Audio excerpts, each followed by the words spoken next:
அத்தனை பேரும் அல்லும்படி 6 முதல் 60% வரை ஆடி தள்ளுபடியுடன் சூப்பர் சரவணா ஸ்டோர்ஸ், சென்னை, மதுரை, கோவை. பேச்சுவார்த்தை வந்து கிண்டியில் இருக்கக்கூடிய நட்சத்திர ஹோட்டலில் நடந்துச்சு அப்படிங்கிற ஒரு செய்தியும் வந்து சொல்லியிருக்காங்க. முதல் கட்டமாக வந்து 180 கோடி ஒதுக்கியதாகவும் ஒரு தகவல் இருக்கு. எங்க என்ன கேட்குறேன், என்னங்க ஊத்தங்கரை எம்எல்ஏ வந்து நீங்கள் தூக்கிட்டா ஆட்சி கவிழ்ந்துருமா? ஏன் நீ கட்சிக்கு வரும்போது என்ன கொண்டு வந்த? இன்றைக்கி உனக்கு சொத்து பத்தாதா? உனக்கு இத்தனை இன்ஜினியரிங் காலேஜ் இருக்குது, கல்குவாரி இருக்குது, இவ்வளவும் எங்கே சம்பாரிச்ச?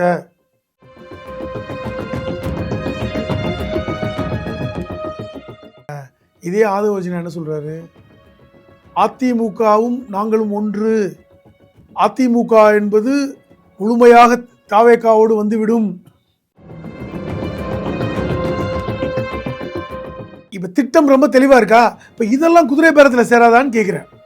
நீங்கள் ஒரு யூடியூபர் 3 பேர் சேர்ந்து எம்எல்ஏக்கு ஃபோன் பண்ணாங்களாம், அதனால கைது செய்திருக்கீங்களே. இப்போ இவங்களை எதையுமே கண்டுகொள்ள மாட்டேங்க. பேரை தாண்டி நிறைய பேர் வந்து சேர்த்துக்கிட்டே தானே இருக்காங்க, நிறைய பேர் கைதாகிட்டே தானே இருக்காங்க. அதான் சொல்கிறேன். ஒரு கொலைகார கூட்டம் போன்று, ஒரு கூலிப்படையை போன்று காவல்துறை சித்தரிக்கிறார் ஒரு அமைச்சர். அந்த காவல்துறை யாருடைய கட்டுப்பாட்டில் இருக்குன்னா முதலமைச்சருடைய கட்டுப்பாடு இருக்கு. சிபிஐ வழக்கில் அக்யூஸ்டா இருக்கிற ஒரு ஆள் இன்றைய அமைச்சர், அதில் மறுக்க முடியுமா? ஆதவர்ஜனா அவர்களுடைய பேர் எஃப்ஐஆரில் இருக்கா இல்லையா?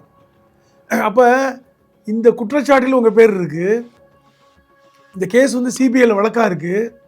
ஆனால் நீங்கள் பொது வெளியில் ஒரு அமைச்சராக இருக்கின்ற நீங்கள் கடந்த ஆட்சியில் திமுக காவல்துறையை வைத்து கொலை செய்யுதுன்னு சொல்லி ஸ்டேட்மெண்ட் கொடுக்குறீங்க.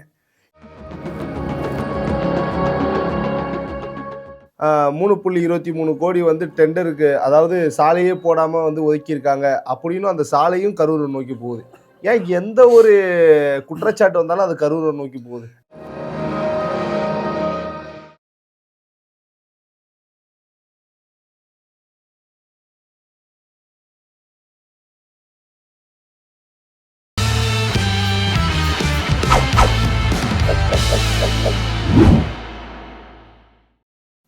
ஜெம் தொலைக்காட்சி நேயர்களுக்கு வணக்கம். இன்றைய சிறப்பு நேர்காணலில் நம்மோடு அரசியல் விமர்சகர் திரு புதுமடம் ஹலீம் அவர்கள் இணைந்துள்ளார். அவரிடம் இன்றைய அரசியல் சூழல் குறித்து விரிவாக விவாதிப்போம். சார் வணக்கம். வணக்கம். எப்படி இருக்கீங்க? நலமா இருக்கேன் சார். தமிழக வெற்றி கழகத்தினுடைய சட்டமன்ற உறுப்பினர் இளையராஜா அவர்கள், ஊத்தங்கரையுடைய சட்டமன்ற உறுப்பினர் இளையராஜா அவர்களில் வந்து பேரம் பேசியதா வந்து முதல் நாள் ஒரு 3 பேரை வந்து கைது பண்ணாங்க. தொடர்ச்சியாக அந்த இதில் வந்து கைது நடவடிக்கை அதிகமாகிட்டே இருக்குது. ஆட்சி கவிழ்ப்புக்கான முயற்சியை வந்து ஈடுபட்டிருக்காங்க அப்படிங்கிற விஷயம்லாம் வந்து பேசுகிறாங்க. இதை பற்றி என்ன நினைக்கிறீங்க? ஃபஸ்ட்டு என்ன கேட்குறேன்னா, நியாயமாக வந்து எங்கேருந்து எங்கே போயிட்டு இருக்காங்க, அது ஒரு ட்ராக்கில் நடந்துகிட்டு இருக்கு. அதிமுகவிலிருந்து வரிசையாக எம்எல்ஏ பதவியை ராஜினாமா செய்துவிட்டு இதுவரை 6 எம்எல்ஏக்கள் முன்னாள் எம்எல்ஏக்களாகி இன்றைக்கி வந்து தாவேகளை போய் இணைகிறாங்க. இது உங்களுக்கு குதிரை பேரமாக தெரியல. ஆட்சிக்கு பலம் கொடுக்கிறார்கள் என்கிற இடத்துல நீங்கள் பார்க்குறீங்க. அதிமுக அழிக்கிறாங்கன்னு தெரியல. ஆனால் தாவேக்காவுடைய எம்எல்ஏ, ஊத்தங்கரை எம்எல்ஏ இளையராஜாவிடம் 3 பேர் ஃபோனில் பேசினாங்க, 35 கோடி உங்களுக்கு வாங்கி தர்றோம். அவர்கிட்ட மட்டும் இல்லை சார், ஒரு 10-15 எம்எல்ஏ கிட்ட பேசியிருக்காங்களாம் பேரம். நான் என்ன கேட்குறேன்னா, இப்போ நீங்களும் நானும் வரிசையாக எம்எல்ஏ நம்பர் தந்துடுறேன், ஒரு ஆளாக அடித்து நாங்கள் உங்களுக்கு 30-40 கோடி வாங்கி தரோம், ராஜினாமா பண்ணிடுறீங்களான்னு கேட்டால், நானே தெருக்கோடியில் இருக்கேன், நான் எப்படி சார் 30? அந்த தெருக்கோடியில் இருக்கிற 3 பேர் தான் இப்போ பேசியிருக்காங்க. இந்த இளையராஜாவிடம் பேசினவர்கள் 3 பேருமே தெருக்கோடியில் இருப்பவர்கள் தான். சரியா? யூடியூபர் திருநாவுக்கரசு, அவருடைய நண்பர் திருச்சியை சார்ந்த ஒரு நண்பர், தாம்பரத்தில் இருக்க ஒரு நண்பர், இந்த 3 பேருமே சராசரியாக 10க்கு 10 ரூமில் இருக்கிறவங்க. இந்த திருநாவுக்கரசு சொல்லக்கூடியவர் பார்த்தீங்கன்னா ஒரு யூடியூபருங்க. நீங்கள் நினைக்கிற மாதிரி வசதி படைத்த யூடியூபர் அல்ல. இப்போ இந்திய ஜனநாயகங்கிற பேரில் கடந்த முறை கூட தேர்தல் கணிப்பை நடத்தினார், எல்லா இடத்துலையும் போய் பேசுவார். அப்படிப்பட்ட ஒரு யூடியூபர் தான். ஒன்றும் பெரிய வசதி வாய்ப்பு உள்ளவரோ அல்லது அதிகாரத்தோட தொடர்புடையவரெல்லாம் பெருசாக கிடையாது. இன்னும் சொல்ல போனால் இந்த யூடியூபர் திருநாவுக்கரசு கருத்து கணிப்பில் தாவேகா தான் வெற்றி பெறும் என்று கருத்து கணிப்பு நடத்தியவர். அதற்கு முன்னாடி வந்து திமுக தான் வெற்றி பெறும் கருத்து என்ன அர்த்தம்னா, யார்கிட்ட வேணாலும் காசு வாங்கிட்டு அவர் கருத்து கணிப்பு நடத்தக்கூடியவர் அவர். அப்படியா? சரியா? ஒன்று. இரண்டாவது, அவர் இப்பொழுது எங்க இருக்கார் தெரியுமா? அண்ணாமலையுடைய சிறையில் இருக்கார் சார். சிறையில் இருக்காரு. அது நமக்கு தெரியாது அடுத்து எப்போ வெளியே வராருன்னு. அண்ணாமலையோட கட்சியுடைய இப்போ ஒரு மக்கள் இயக்கத்தில் மாநில பொறுப்புலையும் இருக்கிறதா சொல்றாங்க. இப்படி நபர் வந்து திமுக சார்பில் வந்து இந்த ஆட்சியை கலைப்பதற்கான இது என்னங்க எனக்கு புரியல. ஆட்சியை கலைக்கிறதுக்கு ஒரு வெயிட்டான உடனே சொல்லுவீங்க, இல்லை பின்னாடி செந்தில் பாலாஜி அவருடைய தம்பி இருந்தாராம், அவர் மேலேயும் வந்து வழக்கு பதிவு பண்ணியிருக்காங்க இல்லையா? யாரை வேணாலும் சொல்லலாங்க. எனக்கு பின்னாடி இவரெல்லாம் இருக்காங்க அப்படின்னு சொல்லிட்டா போதுமா? எனக்கு பின்னாடி இந்த அளவுக்கு செல்வாக்கான ஆட்கள் இருக்காங்க, அவங்க சொல்லி தான் நான் பேசுறேன்னு ஒருத்தர் சொன்னா அது வழக்கு நிற்குமா? அந்த கேஸ் நிற்குமா? அப்போ இது வந்து யாரோ ஒரு 3 பேர் ஆட்சியை கலைக்கிறதுக்கு முயற்சி பண்ணாங்களாம். 35 கோடி வாங்கி கொடுத்து பண்ண போகிறாங்களாம். 35 கோடி யார்கிட்ட வாங்கி கொடுப்பாங்களாம் சார்? ஒரு ஆடியோ பேசினா போதுமா சார்? இன்னைக்கு இன்னொரு தகவலும் சொன்னாங்க, இந்த ஆட்சி கவிழ்ப்பிற்கு ஒரு கார்ப்பரேட் நிறுவனம் வந்து சதி செஞ்சிருக்கு. இந்த கார்ப்பரேட் நிறுவனம் அதான் பேச்சுவார்த்தை வந்து கிண்டியில் இருக்கக்கூடிய நட்சத்திர ஹோட்டலில் நடந்துச்சு அப்படிங்கிற ஒரு செய்தியும் வந்து சொல்லியிருக்காங்க. முதல் கட்டமாக வந்து 180 கோடி ஒதுக்கியதாகவும் ஒரு தகவல் இருக்கு. எங்க 180 கோடி ஒதுக்கி இருக்கோம், 35 கோடி கொடுக்க போகிறோம். ஸ்க்ரீன் பிளே அழகாக இருக்குது, கதை வசனம் திரைக்கதை அது ஒரிஜினா. என்ன கேட்குறேன், என்னங்க ஊத்தங்கரை எம்எல்ஏவை வந்து நீங்கள் தூக்கிட்டா ஆட்சி கவிழ்ந்துருமா? எனக்கு புரியல. இல்லை ஒரு 10-15 எம்எல்ஏ கிட்ட பேசுனது மாதிரிலாம் சொல்கிறாங்க. 10-15 எம்எல்ஏ யார்? அதுவும் குத்துமதிப்பாக தான் சொல்கிறாங்களா? 10-15 எம்எல்ஏ அது எத்தனைலாம் கிடையாது. இந்த 3 பேர் டீம் கொண்டு பேசுனாங்க. அதில் இந்த 3 பேர் கொண்ட ஒரு டீம் வந்து ஒரு பத்திரிகை நடத்துகிறார். மாதம் 100 பத்திரிகை விற்குமா? ஏங்க இவங்கெல்லாம் சேர்ந்து ஆட்சியை கலைக்கிறதுக்கு திட்டம் போட்டாங்களாமா? இது என்னன்னா, இப்போ வந்து குதிரை பேரத்தை பற்றி இன்னைக்கு பரபரப்பாக நம்ம பேசுகிறோம். ஏன்னா வரிசையாக வந்துட்டு இருக்காங்க. நேற்று விஜயபாஸ்கர், விஜயபாஸ்கர் 2 பேரும் முக்கியமான நபர்கள். ஏற்கனவே விஜயபாஸ்கரை பற்றி அவங்க கட்சியில் இருக்கின்ற உதயகுமார் பேசுனதெல்லாம் இன்னும் இருக்குது. ஏன் நீ கட்சிக்கு வரும்போது என்ன கொண்டு வந்த? இன்றைக்கி உனக்கு சொத்து பத்தாதா? உனக்கு இத்தனை இன்ஜினியரிங் காலேஜ் இருக்குது, கல்குவாரி இருக்குது, இவ்வளவும் எங்கே சம்பாரிச்ச? அதெல்லாம் நீ கட்சிக்கு எழுதி கொடுத்துட்டு போட்டு உதயகுமார் அவருடைய நண்பர் சொன்னார், நேரடியாக சொன்னார். அப்போ அவ்வளோ சொத்தாக இருக்குது. அவர் மேலே வந்து இந்த விஜயபாஸ்கர் மேலேயும் அந்த விஜயபாஸ்கர் மேலேயும் ஏராளமான வழக்குகள் இருக்குது. அவர் மேலே மணல் திருட்டு வழக்கு இருக்குது, இவர் மேலே குட்கா வழக்கு இருக்குது, 2 பேர் மேலேயும் சொத்து குவிப்பு வழக்கு இருக்குது. இப்படி பல்வேறு வழக்குகள் இருக்குது. ஏற்கனவே தமிழக விஜிலன்ஸோட கண்காணிப்பில் தான் இருக்குது அந்த வழக்குகள்லாம் போயிட்டுருக்கு. அங்கே சிபிஐ வழக்கு, குட்கா வழக்கும் இருக்குது. அப்போ நீங்கள் சொத்தை காப்பாற்றிக்கணும், பதவி இல்லை. வர்றவங்கெல்லாம் என்ன சொல்கிறாங்க?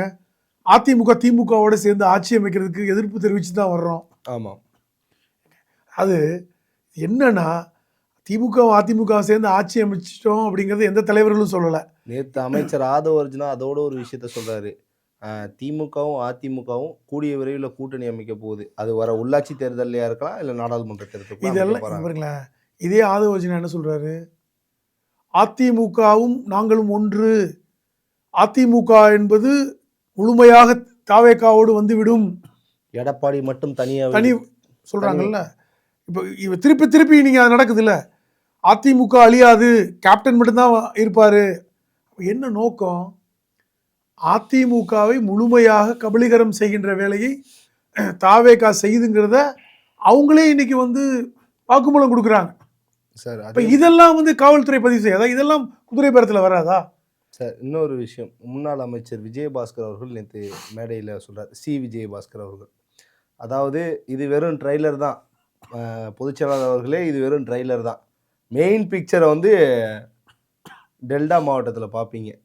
ஆமாங்க, நான் ஏற்கனவே கடந்த முறை சொல்லியிருக்கேன், லீமா ரோஸ் வெளியேறும் வரை இந்த படலம் நடந்து கொண்டே இருக்கும்.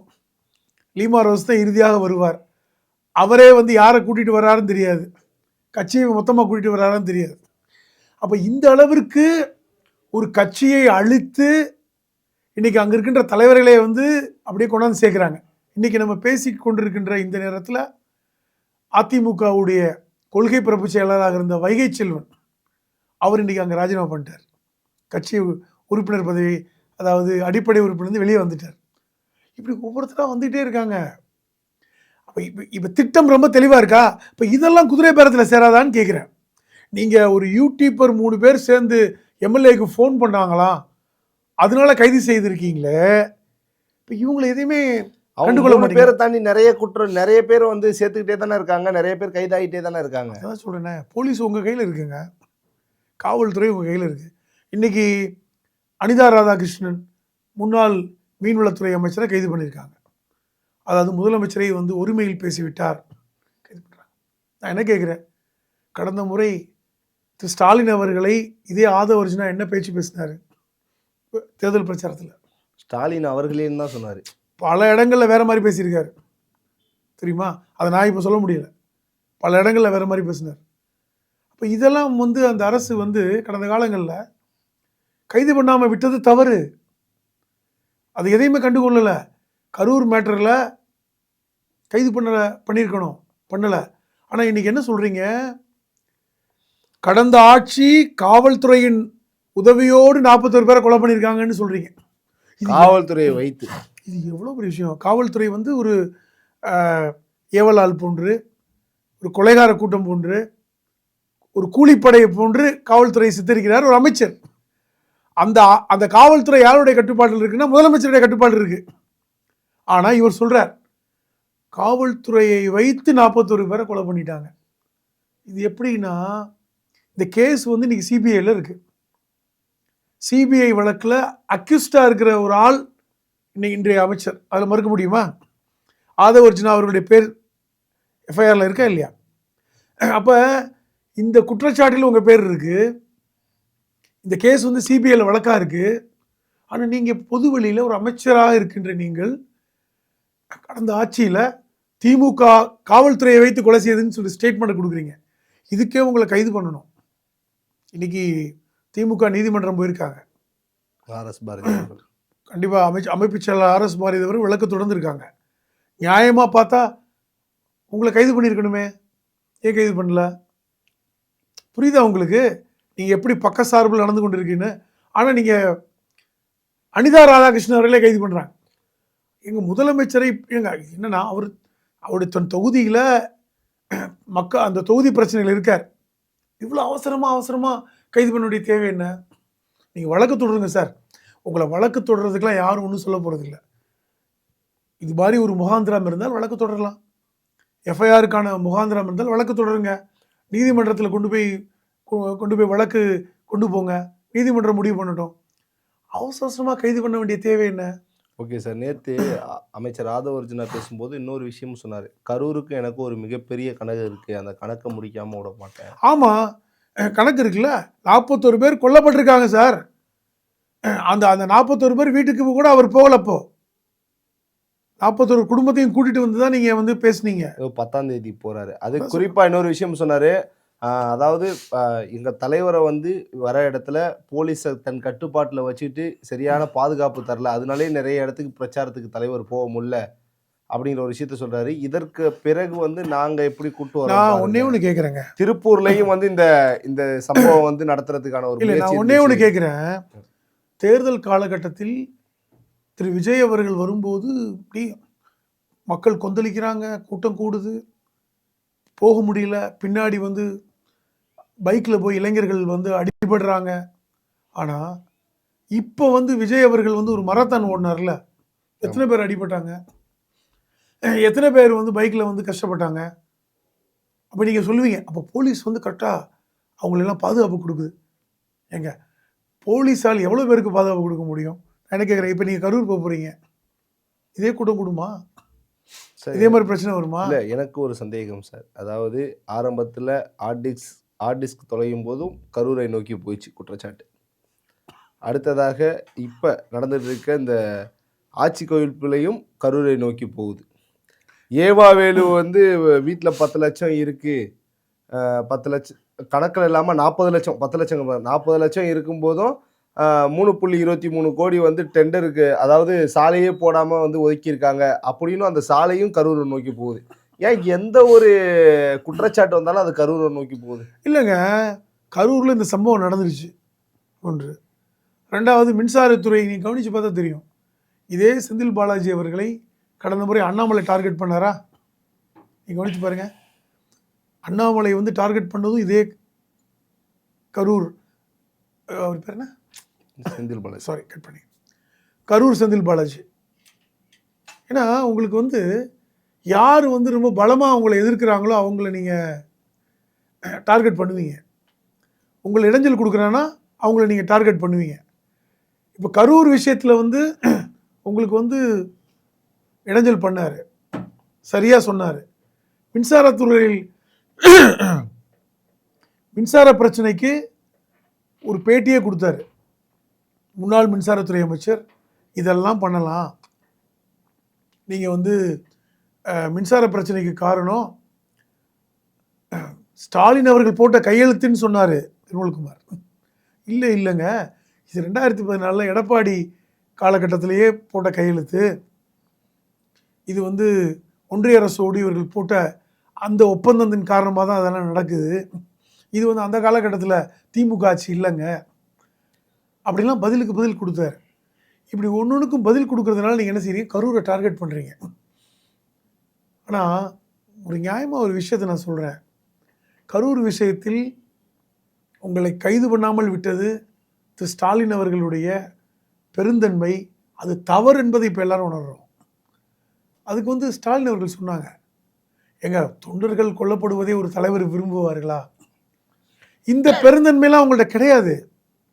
அதுதான் இன்னைக்கு வந்து நீங்கள் பேசுவதற்கான இவ்வளவு உங்களுக்கு வந்து அந்த தாக்கம் இருக்குது. ஓகே ரைட்டா? உங்களை விட்டது தவறு. இன்னைக்கு தமிழக மக்கள் உணர்றாங்க. ஸ்டாலின் அவர்கள் உங்களை விட்டுருக்க கூடாது. இந்த பாருங்க, இந்த மாதிரி கைது பண்ணியிருக்கணும், அதிரடி செஞ்சுருக்கணும், அதிரடியாக கைது பண்ணியிருக்கணும். இல்லை, அதாவது இதெல்லாம் விட்டுட்டு உங்களை இலகுவாக விட்டோம். ஏன்னா அப்பொழுதெல்லாம் கைது பண்ணியிருந்தா உங்களை நாங்கள் நசுக்குவதை போன்று மக்கள் நினைத்து விடுவார்களோ என்று அரசு நினைத்திருக்கலாம். ஒரு இளைஞர் கூட்டம் வருது, அவங்கள விட்டு பிடிப்போம், அவங்களுக்கு தெரியலை, அரசியல் புரியலை, அதை நம்ம வந்து நீதிமன்ற வழக்கு இருக்குது, சிபிஐட்ட கொண்டு போயாச்சு, பார்த்துக்கிறட்டும். Okay sir. ஆனால் நீங்கள் அப்படி இல்லைன்ற சொல்லுங்க. இறுதியாக இந்த ஒரு கேள்வி, தமிழ்நாடு லஞ்ச ஒழிப்புத்துறையில் இன்னைக்கு வந்து ஆஜராக சொல்லியிருந்தாங்க, ஓகேங்களா, ஏவா வேலு அவர்களை. அவர் வந்து உடல்நிலை சரியில்லை, மருத்துவமனையில் அனுமதிக்கப்பட்டிருக்கேன் அப்படின்னு சொல்லிட்டு சிங்கப்பூரில் இருக்கார். இன்னும் ஒரு 10 நாள் கழிச்சு தான் நான் வந்து ஆஜராவேன். இது உடல் ரீதியான பிரச்சனைங்க. அவர் சிங்கப்பூரில் மருத்துவத்துக்கு போயிருக்காரு. சிங்கப்பூர் மருத்துவமனைக்கு ரஜினிகாந்த் வந்து போகலையா? பல தலைவர்கள் வந்து சிங்கப்பூர் மருத்துவமனை, புகழ்பெற்ற மருத்துவமனை போகலையா? அவர் மருத்துவத்துக்காக போயிருக்காரு, நான் வந்து அட்டன் பண்ண போகிறேன்றார். இதில் நீங்கள் குத்தம் கண்டுபிடிக்கிறீங்க. எத்தனையோ தலைவர்கள் இப்போ இருக்கின்ற ஒவ்வொரு ஆட்களையும் எடுத்து பாருங்க. அவர்களை நீதிமன்றம் போகும்போது ஏன் கடந்த காலத்தில் ஜெயலலிதா அவர்கள் காலத்தில் எத்தனையோ வழக்குகளை அவர் அதான் சார். இப்போ நடுவில் ஒரு நிறைய பேர் சொல்லுவாங்க, அதாவது அரசியல்வாதி மேலே ஒரு குற்றச்சாட்டு வச்சாவே அவங்க வந்து மருத்துவமனைக்கு போயிடுவாங்க. அது வேறங்க. அது அரசியல்வாதி வச்சா நெஞ்சை பிடிச்சிட்டு நெஞ்சு வலின்னு போய் படுத்து கிடப்பானுங்க. அப்படி யாரும் இங்கே படுக்கல. புரியுதா உங்களுக்கு? அரசியல்வாதியில் கைது பண்ண போகும்போது நெஞ்சு வலி வரும்.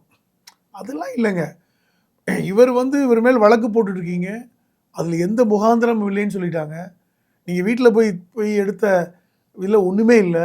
40 லட்சம் தான் இருந்துச்சு சார். அதாவது அது எல்லாம் நீதிமன்றம் முதல்ல முடியும். இல்லை, கணக்கிலே வரலன்னு தானே சொல்லியிருக்காங்க. அது முதல்ல கணக்கில் வரலையான்னு போனால் தான் தெரியும் உங்களுக்கு. அதற்கான எவிடன்ஸை வந்து நீதிமன்றத்தில் சமர்ப்பிப்பாங்க, அவங்கள்ட்ட கொடுக்க மாட்டாங்க, பொது வழியில் கொடுக்க மாட்டாங்க. பொது வழியில் பத்திரிகையாளர்கிட்ட கொடுப்பாங்க, நீதிமன்றத்தில் கொடுப்பாங்க. அது அங்கே உள்ள விஷயம். அப்போ அது வழக்கு நடக்கும்போது இந்த வழக்கு என்ன ஒரு நாளில் முடிகிற வழக்கு அல்லது. அதுக்கான ட்ரையல் கோர்ட்டில் போய் நிற்கும், வழக்கில் போய் ஆஜராவார், அது நடக்கும். அதுக்காக வந்து அந்த உடல்நிலை சரியில்லை என்றால் நான் மருத்துவமனைக்கே போகக்கூடாது என்பது அதுவே வந்து உங்களுக்கு வந்து சட்டப்படி தப்பாச்சு. சட்டத்தை மாரி எதுவுமே இல்லையே. அது நேரடியாக நீதிமன்றத்துக்கே கொடுத்துட்டார், அடுத்த இதில் நான் ஆஜராகிறேன்னு. தவறே இல்லை. ஆகையால் திமுகவை பழிவாங்குறேங்கிற பேரில் நீங்கள் கேலி கூத்து பண்ணுறீங்கிறது தான் இந்த 3 பேரை வச்சு மேலே ஆட்சியை கவிழ்த்த போகிறேன்னு சொல்கிறது. இந்த மாதிரியெல்லாம் ஊழல் செய்பவர்களை நீங்கள் சேர்த்துக்கிட்டு இருக்கீங்க. அதுக்கு ஒரு காரணம் சொன்னாங்க பாருங்க. விஜய் அவர்கள் வந்து ஊழலுக்கு எதிரானவர். இப்போ வந்து உள்ளே வர்றாங்க, அவங்க மேலே ஊழல் குற்றச்சாட்டு இருந்தால் விஜய் அவர்கள் அதை கண்டுகொள்ள மாட்டார். அது நீதிமன்றம். திமுகலையும் ஊழல் குற்றச்சாட்டு அவங்களே வச்சுட்டு ஆனா சேர்த்துப்பாங்க. அப்படி நாங்க சொல்லலையே. கட்சியில நாங்க வந்து இப்படி கட்சியில சேர்த்துப்பாங்க. அது நீங்க பாருங்க, ஊழல் குற்றச்சாட்டு நிரூபிக்கப்பட்டவர்களை யார கட்சியில் வச்சிருக்காங்க? கட்சியில சேர்த்து செந்தில் பாலாஜியே உதாரணம் சார். பாருங்க, இன்ன வரைக்கும் நிரூபிக்கப்படல. இன்ன வரைக்கும் அவர் அப்புறம் எதுக்கு சார் சிறைக்கு போனாரு? ஒரு வருடம் விசாரணையில தான் இருந்தார். ஒன்றும் ஜட்ஜ்மெண்ட் கொடுத்து போகல. ஒரு வருடம். இடியை பொறுத்தவரை வந்து ஒரு வருடம் வரைக்கும் கூட விசாரணைக்கு வைக்கலாம். ஏன்னா அரவிந்த் கெஜ்ரிவாலை விசாரணை பண்ணாங்க. அவருடைய அரவிந்த் கெஜ்ரிவாலுடைய அமைச்சராக இருந்த மணீஷ் சிசோடியா அவர் 1 வருஷத்துக்கு மேலே சிறையில் இருந்தார். அதனால் சிறையில் இருப்பதனால் மட்டும் குற்றவாளி அல்ல. 4 வருட விசாரணை கைதியாக கூட இந்தியாவில் இருக்காங்க. ஓகே சார், சிறப்பான தகவலுக்கு ரொம்ப நன்றி சார்.